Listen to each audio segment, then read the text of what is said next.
To give dramatic look on eyes, we need to select eyes.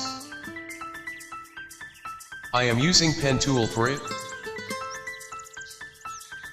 Press Ctrl plus Enter to make selection. Create blank layer.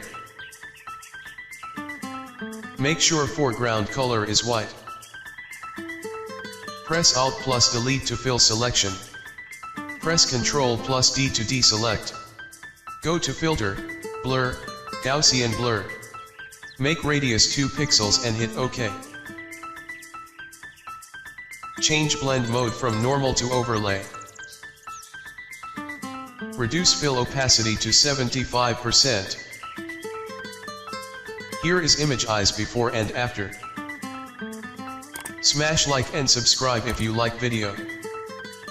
Thanks for watching.